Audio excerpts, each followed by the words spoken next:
Emprendimiento de Guerrilla, el video podcast para los que quieren cambiar las cosas y no ponen excusas. Los que se ponen en marcha con los recursos y medios disponibles. Los que buscan la formación y herramientas necesarias. Y sobre todo para los que no tienen miedo al fracaso, al emprendimiento. Así que si ya eres un guerrillero del emprendimiento o quieres serlo, bienvenido a nuestra comunidad. ¡Vámonos!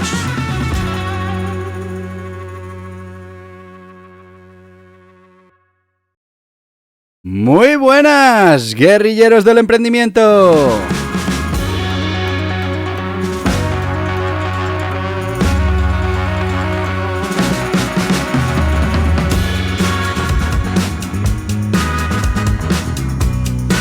¿Cómo va este jueves 18 de abril del 2024?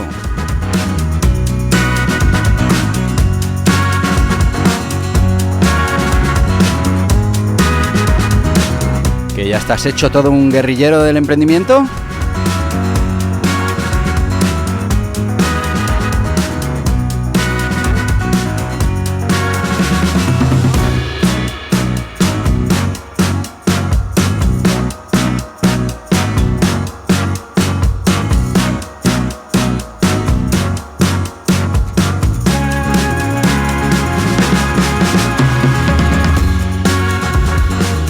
Bueno, pues ya sabéis que los jueves hablamos de los guerrilleros del emprendimiento y de todas esas habilidades que tienen que conseguir para ser unos grandes guerrilleros del emprendimiento.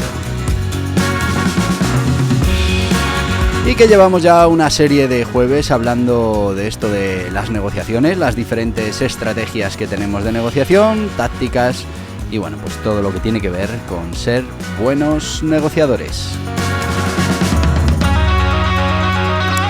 Y bueno, pues el jueves pasado lo dejamos a la mitad en esta táctica del bueno y el malo, que seguro que es una táctica que conoces, porque bueno, pues la hemos visto en muchísimas películas, ¿no? El poli bueno, el poli malo. Bueno, pues que sepas que es un estilo, un tipo de estrategia efectiva para ciertos profesionales a la hora de negociar. Y bueno, vamos a continuar con esa táctica del bueno y el malo.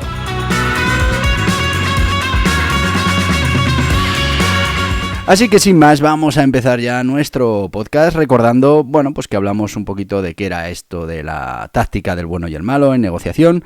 También repasamos la semana pasada, que podéis ir al podcast de la semana pasada pues, para poder escucharlo completo, pero bueno, pues hablamos de la historia, los orígenes antiguos, por ejemplo lo que decía en el arte de la guerra Sun Tzu, la edad media, el Renacimiento, siglo XIX, siglo XX... ahora en la época contemporánea, bueno, pues todo el uso que se ha hecho de esta táctica del bueno y el malo en negociaciones. También hablamos de las características, de esos roles contrastantes, de esa presión y alivio, jugar con esos dos estados mentales, la manipulación psicológica, la desorientación, buscar el acuerdo con el bueno, uso estratégico de la información, flexibilidad en la aplicación del método. Bueno, pues todas estas cosas caracterizaban este tipo de negociación del bueno y el malo, ¿no? Y luego hablamos de las diferentes variantes que podíamos encontrar, desde interrogatorios y entrevistas, negociaciones comerciales, diplomacia y relaciones internacionales, resolución de conflictos familiares o de pareja, negociación con rehenes, negociaciones laborales. Bueno, pues todos estos tipos de negociaciones tienen su propia versión de poli bueno, poli malo, que, bueno, pues al final es una estrategia de negociación que debes conocer, tanto para poder aplicarla en un momento que sea conveniente en tu negociación, pero también para poder identificarla enseguida cuando la otra parte pues está utilizando esta estrategia para conseguir los objetivos que pretende. Que ya sabéis que, oye, si esos objetivos no son de suma cero, sino que pues al final con otras técnicas de negociación podemos conseguir buenos resultados para todos, pues oye, ahora hay circunstancias en la vida en las que cuando uno gana el otro pierde. Y tenemos que estar muy atentos a que no utilicen, por ejemplo, esta estrategia, o si la utilicen, entendemos cuál es la intención y podamos contrarrestar toda esa manipulación psicológica que vamos a sufrir con esta táctica del bueno y el malo. Vamos a trabajar hoy lo que es un entrenamiento específico, habilidades que tenemos que atesorar para esta táctica del bueno y el malo. Y te digo exactamente lo mismo.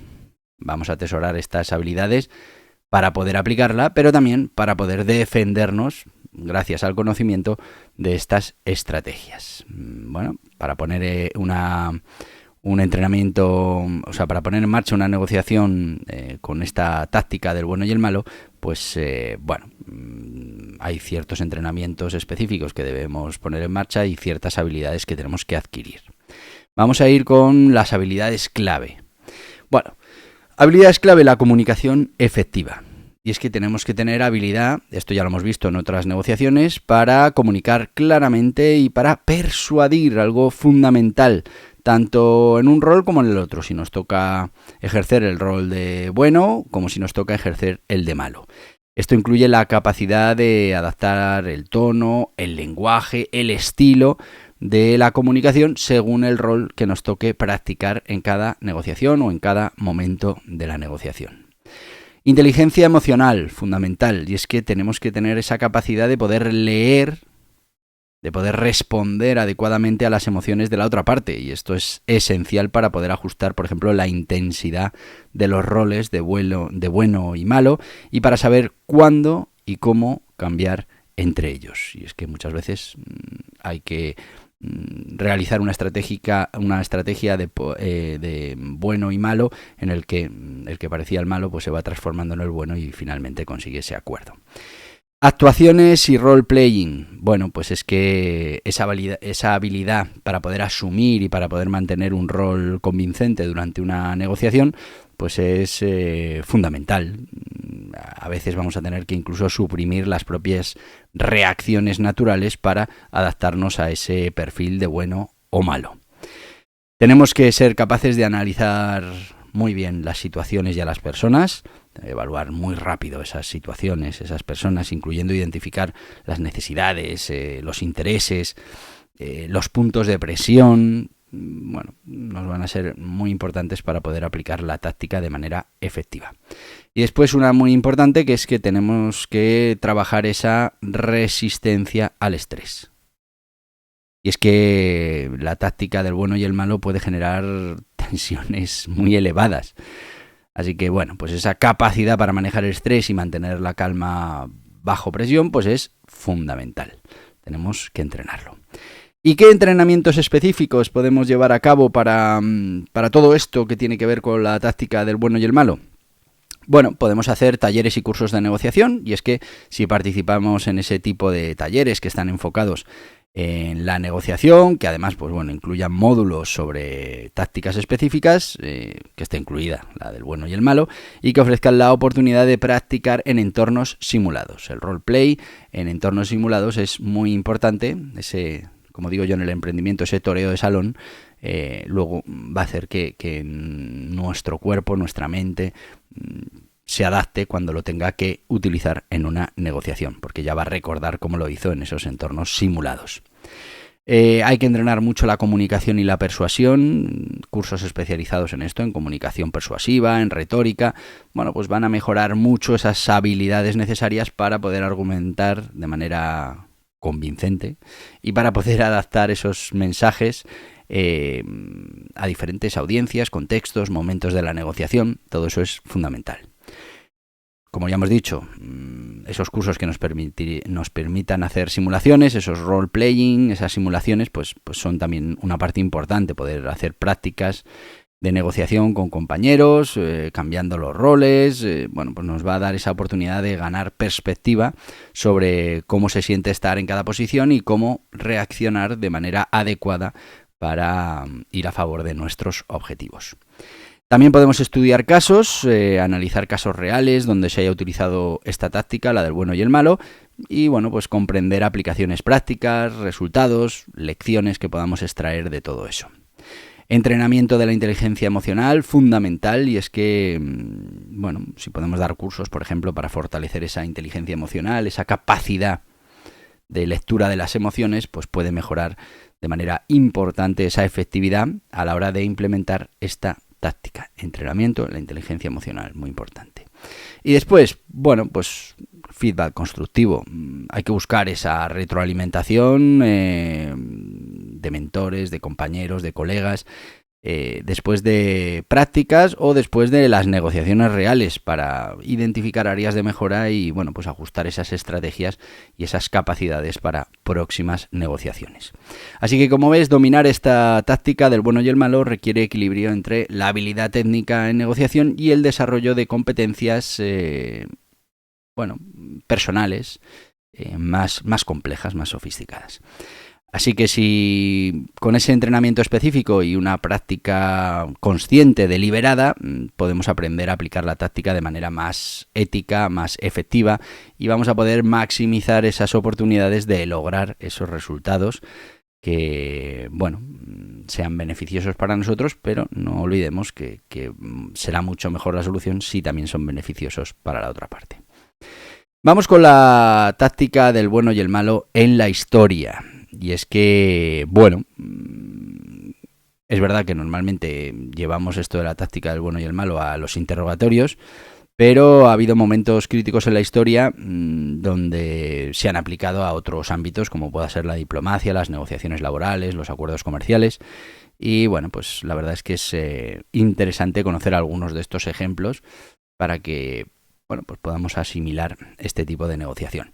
Por ejemplo, en diplomacia internacional, durante la Guerra Fría, las superpotencias emplearon variaciones de esto del bueno y del malo en negociaciones diplomáticas. Tú fíjate, un país podía presentar una postura dura, no negociable sobre ciertos temas, mientras que simultáneamente ofrecía concesiones en otros ámbitos a través de otros canales, que si el embajador, que sí, creando al final un entorno de negociación más dinámico que favorecía esa resolución de conflictos específicos.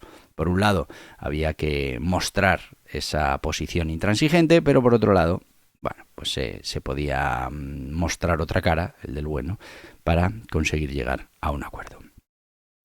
Por ejemplo, en los movimientos de derechos civiles, el movimiento por los derechos civiles en Estados Unidos, líderes como Martin Luther King Jr., Malcolm X, representaron respectivamente enfoques más conciliadores y más confrontativos hacia la igualdad racial.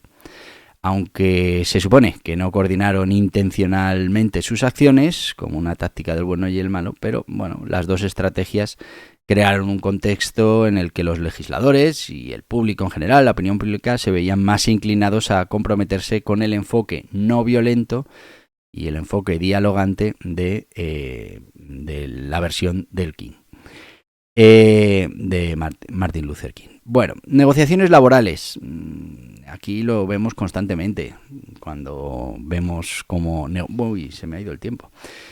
Luego seguimos con las negociaciones laborales. Lo que vamos a hacer ahora es ir directamente con nuestro sponsor de hoy, que hoy quiero hablarte de ese guía burros sociedades limitadas y guía burros autónomos, porque es fundamental que, además de todas estas habilidades que vas a conseguir como guerrillero en el emprendimiento, además de todo ese arsenal que vimos ayer de cosas que puedes aplicar en tu negocio para conseguir mejores resultados, muy importante que tengas claro que vivimos en un entorno regulado en el que hay que tomar ciertas decisiones, que tenemos que saber cuáles son las consecuencias de esas decisiones y que además tenemos que ser capaces de adaptarlas según las circunstancias. Bueno, pues fundamental que conozcas cómo funciona en España una sociedad limitada y cómo funciona un autónomo. Y para eso tenemos dos libros, los guía burros autónomos y el guía burros sociedad limitada.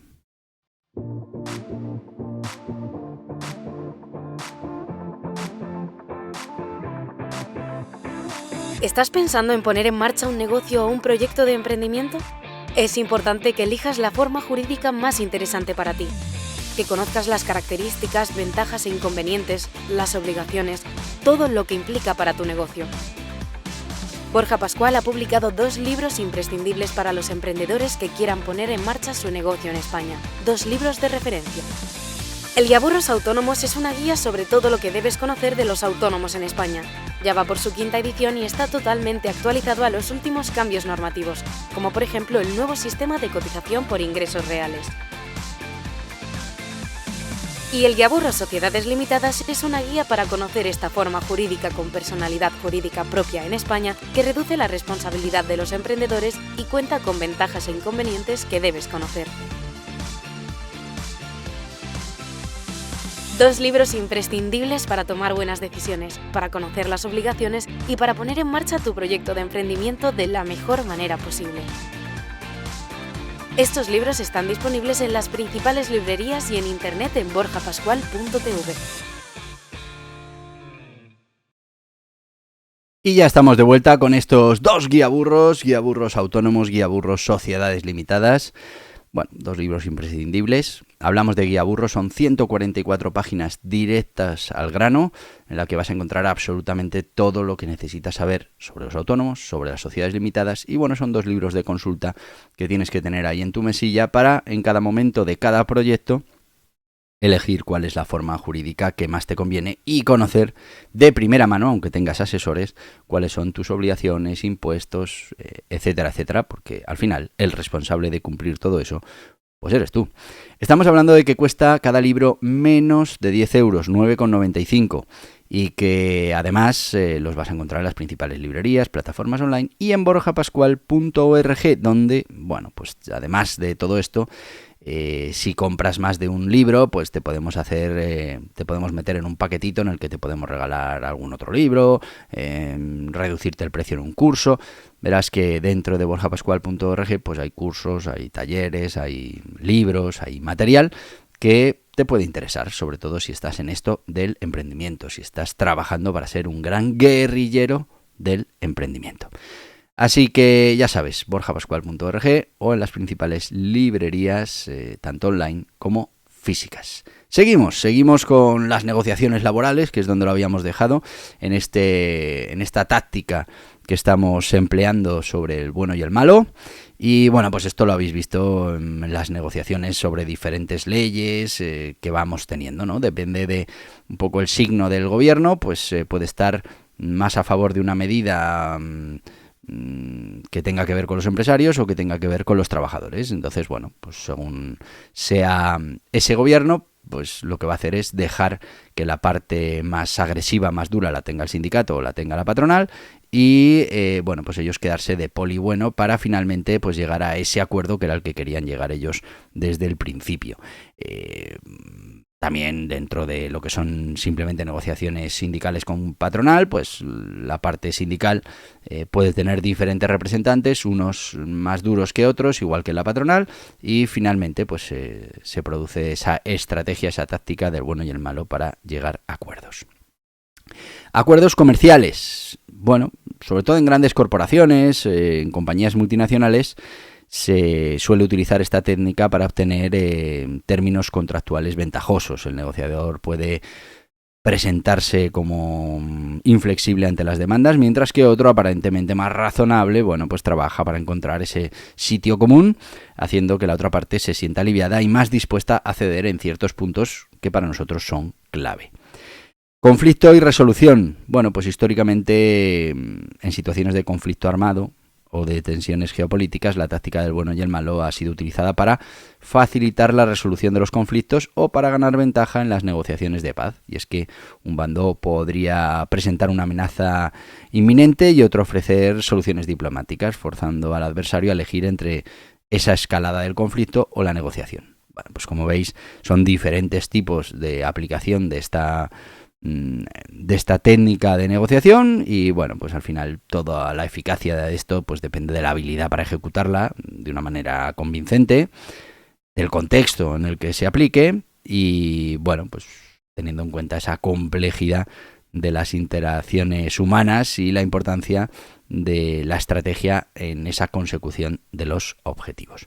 Tenemos también algunas anécdotas y curiosidades de la táctica del bueno y el malo.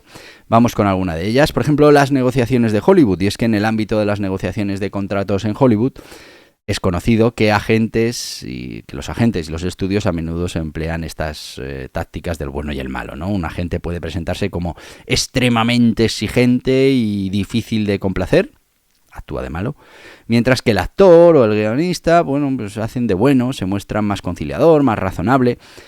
Curiosamente, algunas estrellas han admitido jugar ambos roles ellos mismos en diferentes llamadas telefónicas o en diferentes reuniones, alterando su tono y demandas para confundir y presionar a los estudios para que mejoren sus ofertas. A ver, en este caso, los actores lo tienen fácil, ¿no? Se supone que saben interpretar, así que van a poder interpretar perfectamente el papel del bueno o el del malo.